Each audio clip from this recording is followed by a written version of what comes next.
If someone had told me 10 years ago, or even 10 months ago, that my life would be irrevocably tangled with Julian Crofts, I would have laughed.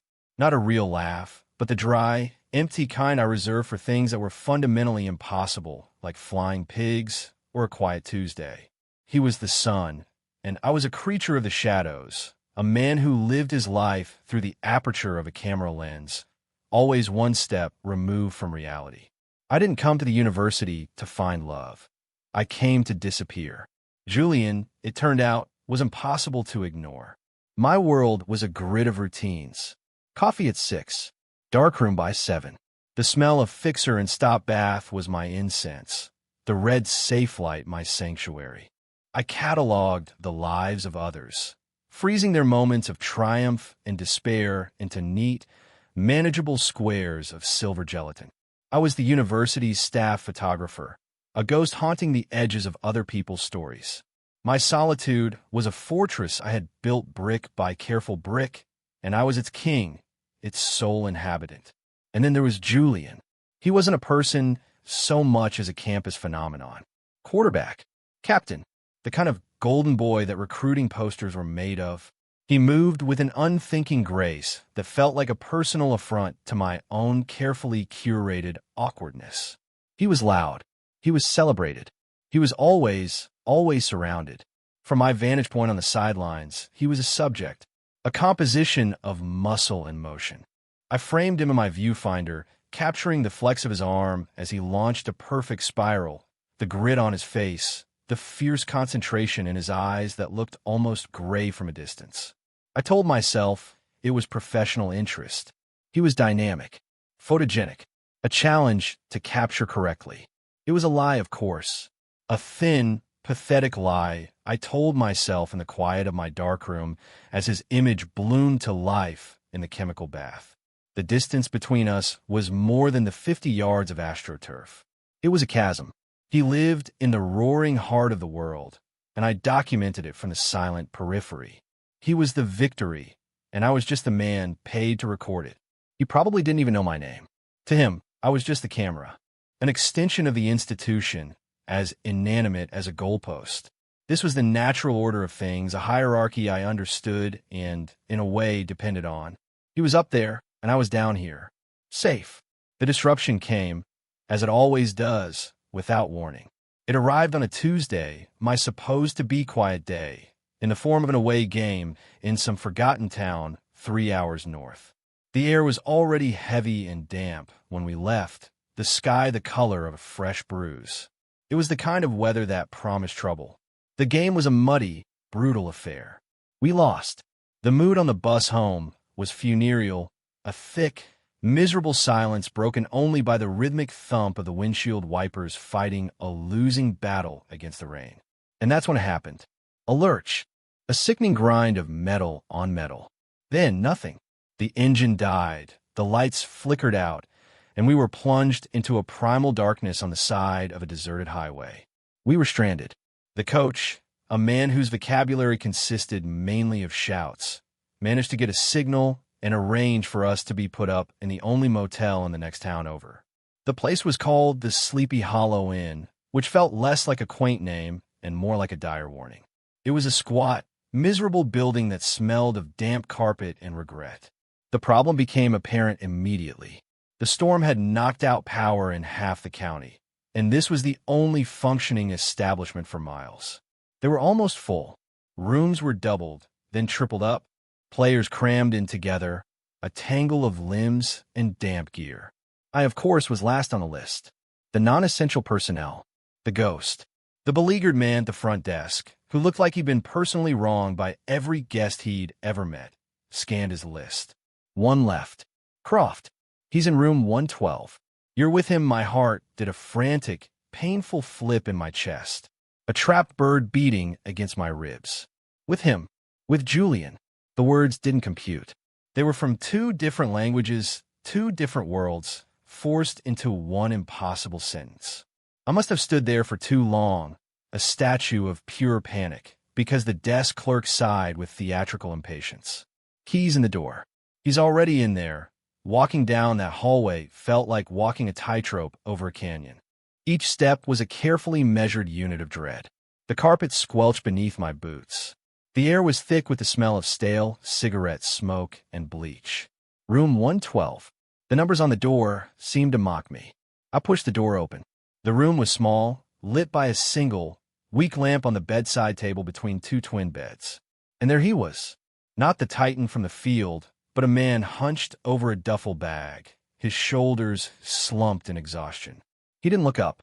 I closed the door softly behind me, the click echoing in the tiny space like a gunshot. His head snapped up. Those eyes, not gray at all, but a startling, clear green, widened in surprise. Then they narrowed. "You're the camera guy," he said.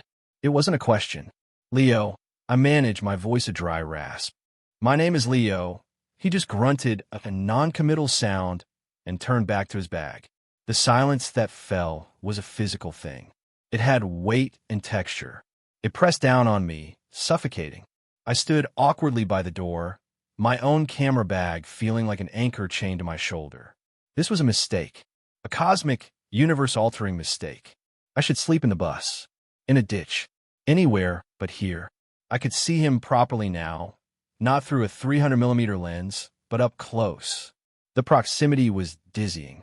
I saw things my camera never could. The faint, silvery line of a scar that cut through his left eyebrow. The spray of freckles across the bridge of his nose, almost invisible under the stadium lights. The way his hair, damp from the rain, curled at the nape of his neck. He looked younger than he did on the field. Less of a symbol and more of a person. A tired, frustrated person.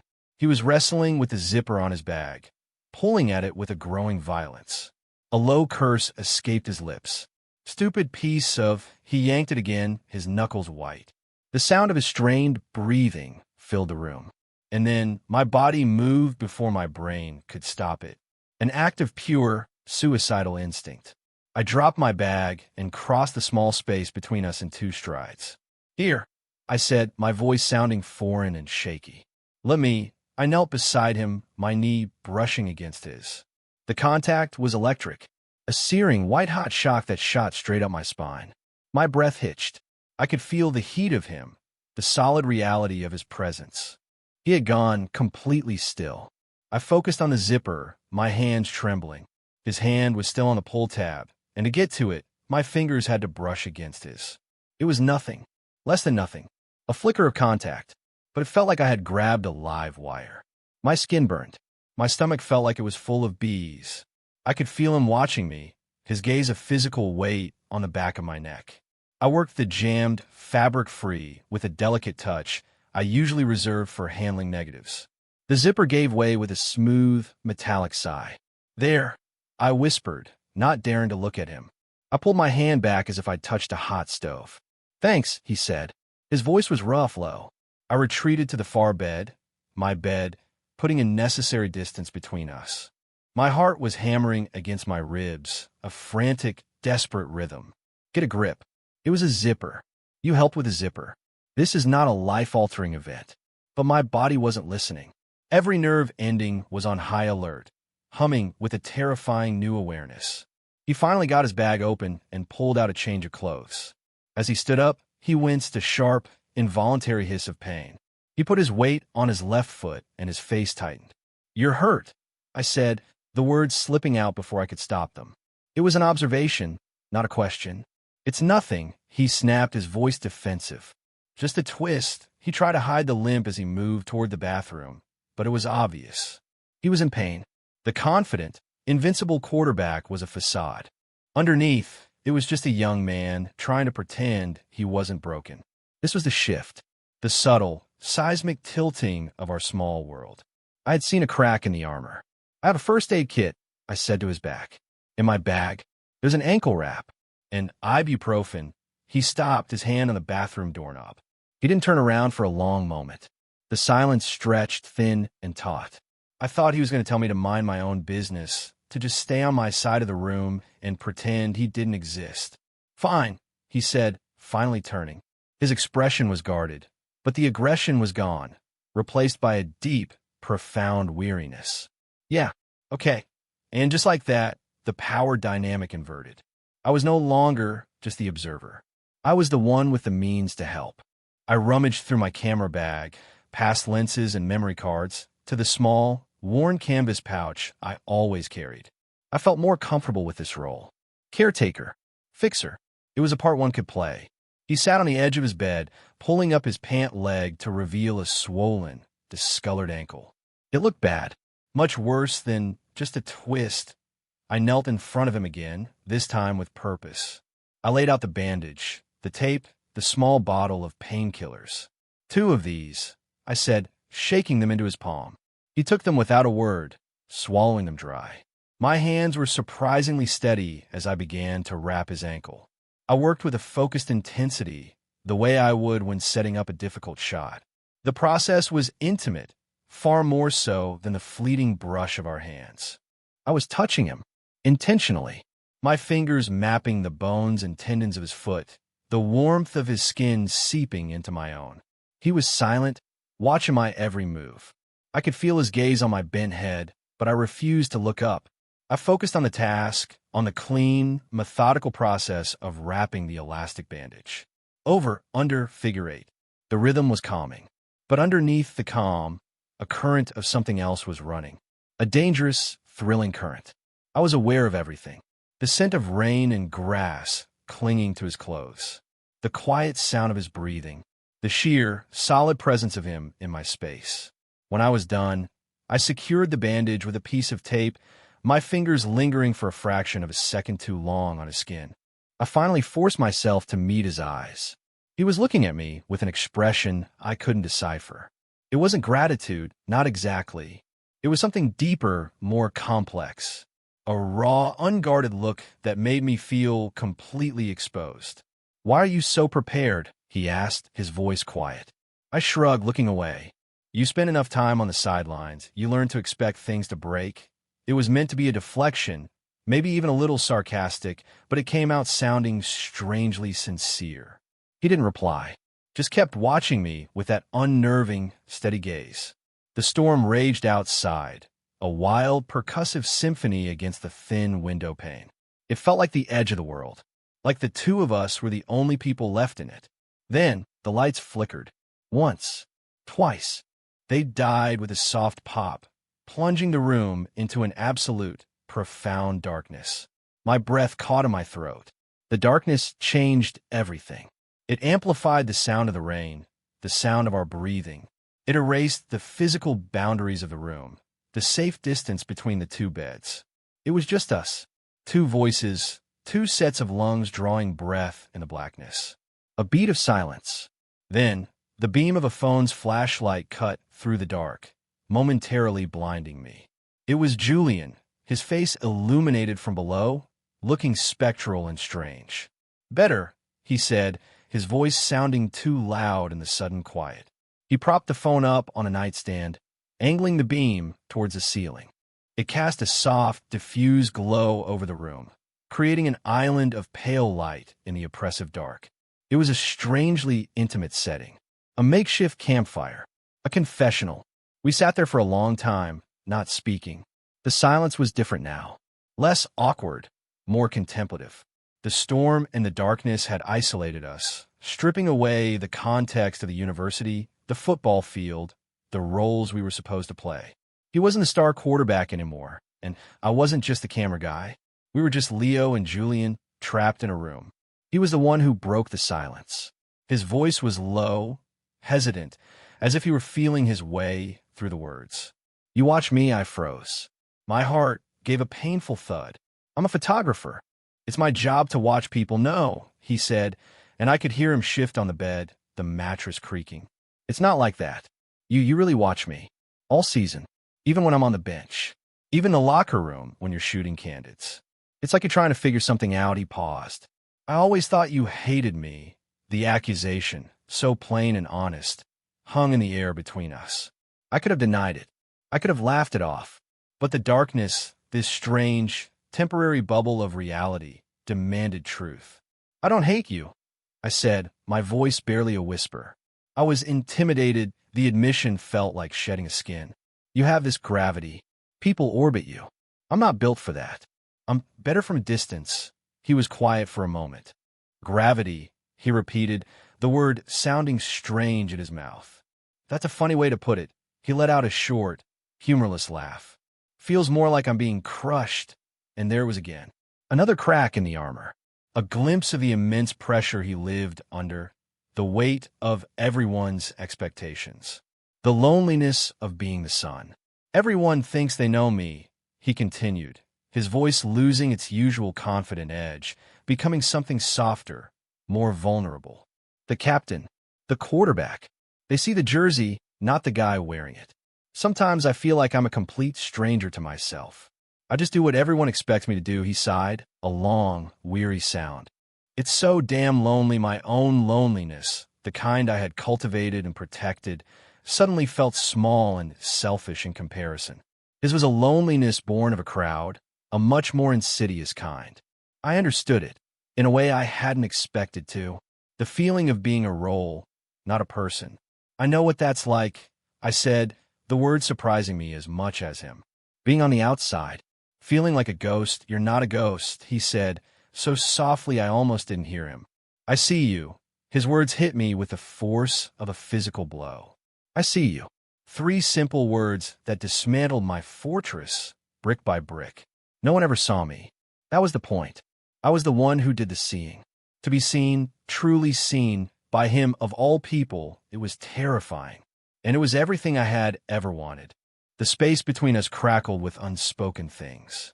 The air was thick with years of my silent observation and his mistaken assumptions. The confession hung there, a fragile bridge built across the chasm that had separated us. I heard the creak of his mattress again, a soft, deliberate sound in the dark. He was moving closer. I could feel the shift in the air, the displacement of his presence. My heart was a frantic drum against my ribs. Stay still. Don't move. Don't breathe. He was at the edge of his bed now, only a few feet from mine. The pale, indirect light from the phone cast half of his face in shadow, making his expression unreadable but intense. Leo, he whispered, my name a question on his lips. And then another question, even softer, laced with a vulnerability that shattered my composure. Can I? He didn't finish the sentence. He didn't have to. I knew what he was asking. And in that moment, I realized I had been waiting for that question my entire life. I gave a small, almost imperceptible nod. He closed the remaining distance. He didn't rush. He moved with a slow, deliberate grace, as if he were afraid of startling me. He knelt on the floor between our beds, bringing his face level with mine. I could feel the warmth of his breath on my skin. He smelled of rain and soap and something else, something uniquely him. His hand came up, not to grab or to pull, but to gently cup my jaw. His thumb stroked my cheek, a feather-light touch that sent a shiver through my entire body. His fingers were calloused, a map of his profession, but his touch was unbelievably tender. Then he leaned in and kissed me. It wasn't a passionate, desperate kiss like in the movies. It was slow, hesitant, a question asked in a language beyond words. His lips were soft, searching. It was a kiss of profound, staggering honesty. It was a confession of its own. It tasted of rain and loneliness and a hope so fierce it made my chest ache. I responded in kind, my own fear and longing pouring into that simple, fragile connection. My hand came up to rest on his shoulder, feeling the solid muscle beneath his shirt. He was real. This was real. The world outside, the storm, the football team, it all fell away. There was only the darkness, the soft light, and the breathtaking, terrifying reality of Julian Croft's lips on mine. When he finally pulled away, we just looked at each other in the dim light. No words were necessary. Everything had been said. He didn't retreat to his own bed. He just stayed there, kneeling on the floor, his hand still on my face, as if he needed to reassure himself that I was solid, that I wouldn't vanish. And I let him. I let him see me. I woke with a gasp. Sunlight, harsh and unforgiving, was streaming through a gap in the cheap motel curtains. It was morning. The storm had passed. The world had returned to its normal, brutal clarity. My first thought was him. I turned my head, my heart a cold, hard knot in my stomach. Julian was still asleep in the other bed, lying on his side, facing me. One arm was flung over his head, his face relaxed and peaceful in a way I had never seen it before. He looked impossibly young, vulnerable. Panic seized me, a cold, reptilian dread that crawled up my spine and coiled around my throat. The darkness was gone. The intimate confessional bubble had burst. This was the morning after. This was reality. What did you do? The voice in my head was sharp, cruel. You let him kiss you. You kissed him back. The star quarterback. What were you thinking? Every fear I had ever harbored came rushing back. It was a mistake. A moment of weakness brought on by the storm, the darkness, the forced proximity. For him, it was probably just a curiosity, an experiment. For me, it was everything. I had let him see the secret, fragile thing I kept hidden inside me. I had let him touch it. And now, in the light of day, he would see it for what it was and be disgusted, or worse, amused.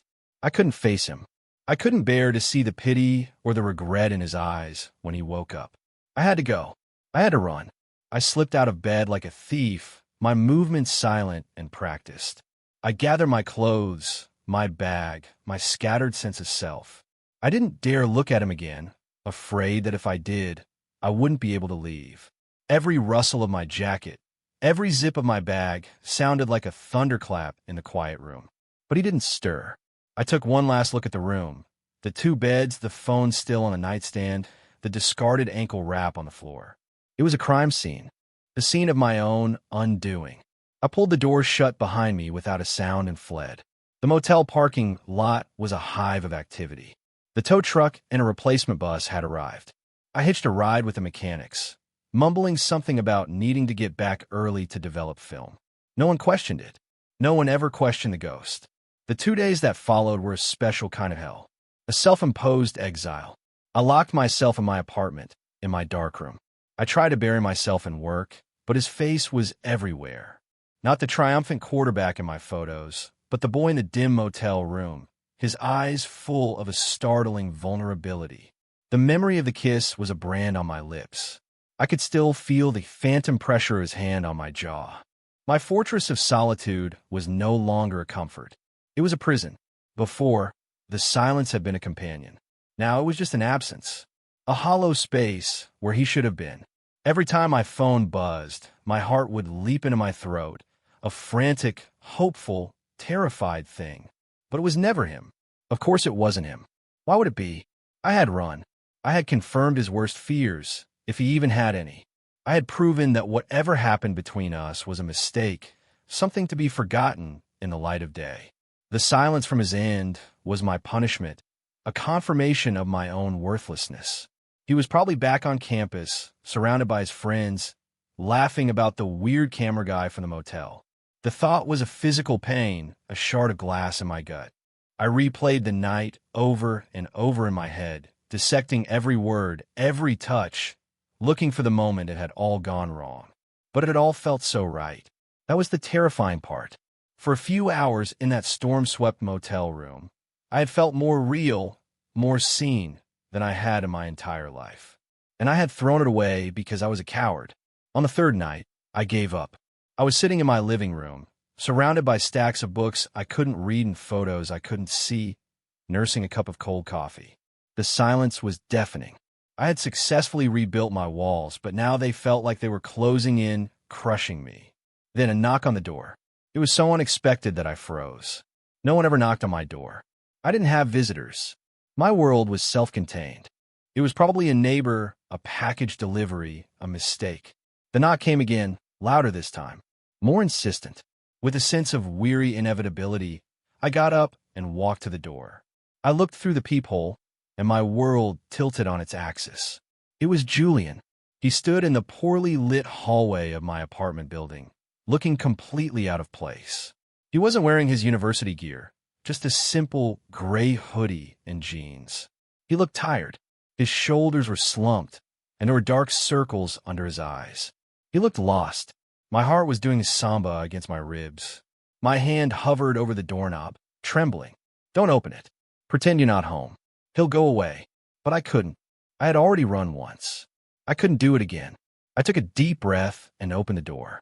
He looked startled to see me, as if he hadn't actually expected me to answer. We just stood there for a moment, the silence of the hallway stretching between us. He looked down at his feet, then back up at me. His green eyes were filled with a mixture of anxiety and determination. "Hi," he said, his voice rough. "Hi." I managed to reply. "I had to ask 3 people to find out where you lived," he said, a faint, nervous smile touching his lips. "You're not easy to find. That's kind of the point," I said, my own attempt at levity falling flat. An awkward silence descended again. He shifted his weight, stuffing his hands into the pocket of his hoodie. He looked like he wanted to say something, but didn't know how. "Can I come in?" he finally asked. I stepped back, holding the door open. He walked past me into my small apartment, his presence immediately overwhelming the space. He was too big, too bright for my carefully curated world of shadows and gray tones.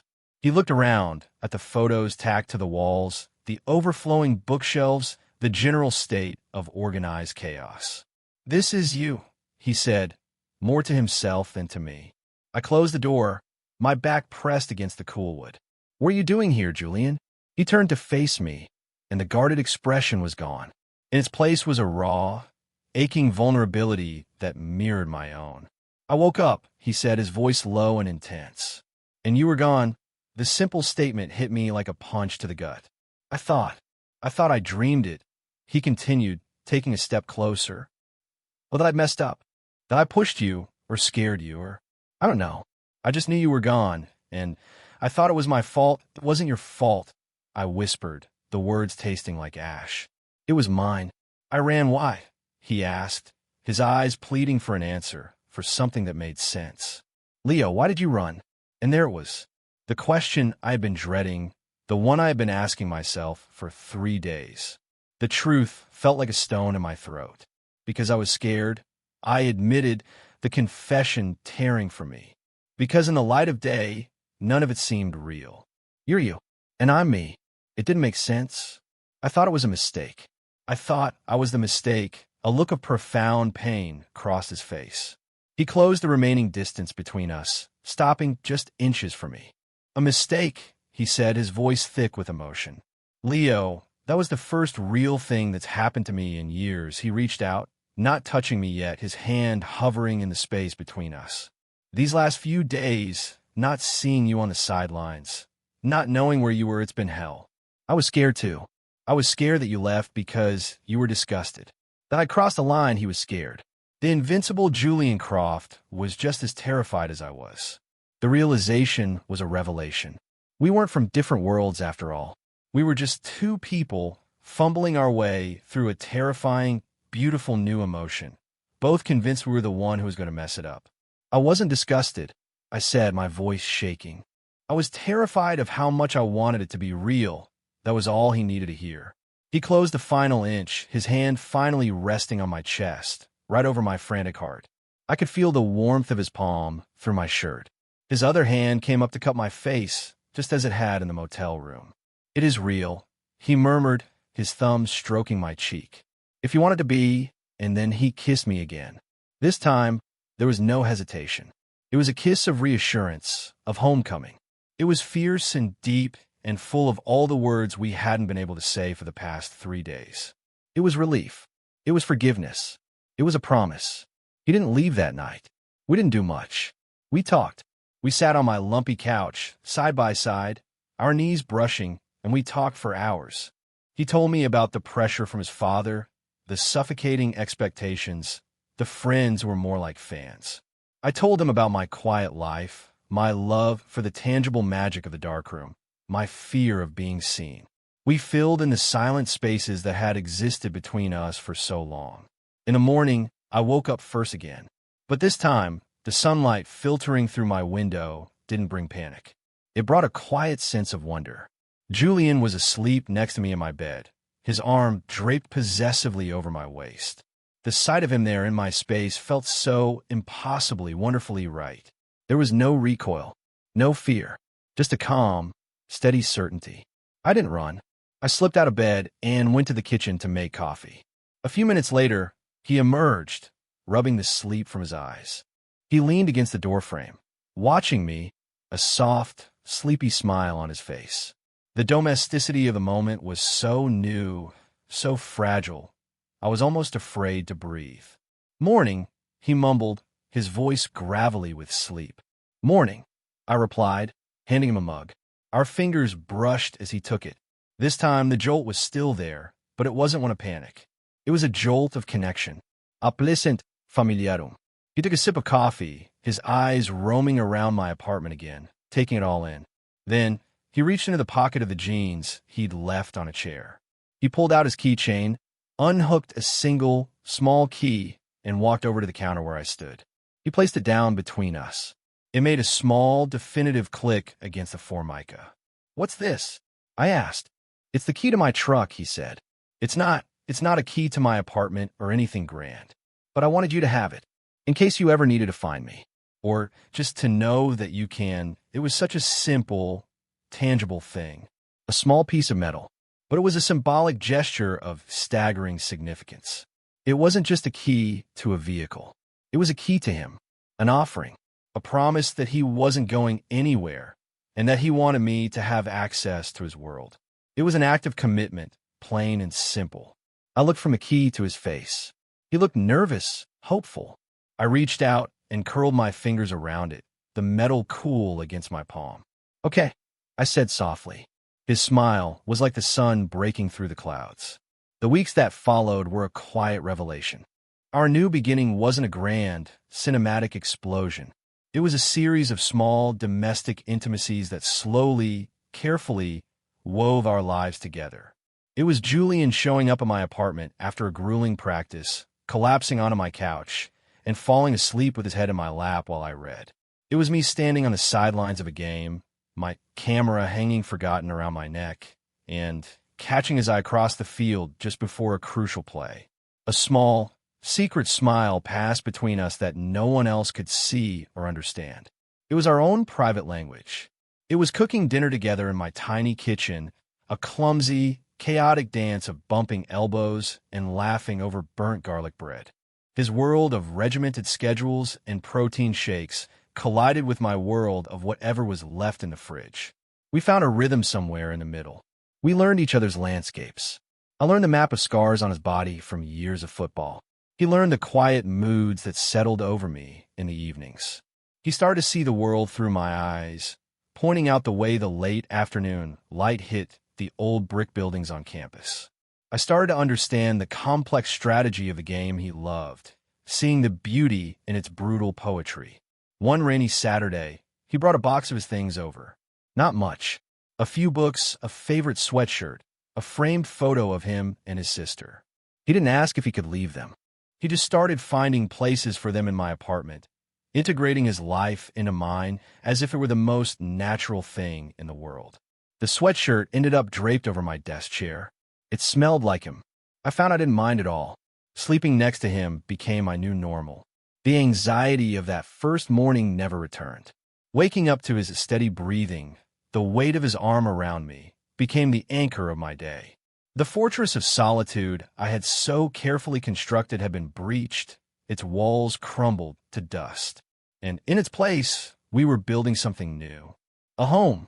I spent so many years of my life believing that safety was found in distance. I viewed everything through a lens, keeping the world at arm's length, perfectly framed and contained. I was an observer, a chronicler, never a participant. I thought that was my role, my nature. Julian was the plot twist I never saw coming. He was the storm that broke down the bus and tore through all my defenses. He forced his way into my carefully composed frame and shattered the glass. He disrupted everything, and in doing so, he saved me from a life lived in the shadows. He taught me that true connection isn't about observation. It's about participation. It's about being brave enough to step out from behind the camera, to put yourself in the picture, to risk the blur and the mess and the beautiful, unpredictable chaos of it all. He didn't just let me see him. He insisted on seeing me. And in his eyes, I finally saw myself not as a ghost or an observer, but as someone worthy of being seen, someone worthy of love. Our beginning was forged in a storm, in a moment of crisis, but the life we were building was quiet and steady and felt more real than anything I had ever captured on film.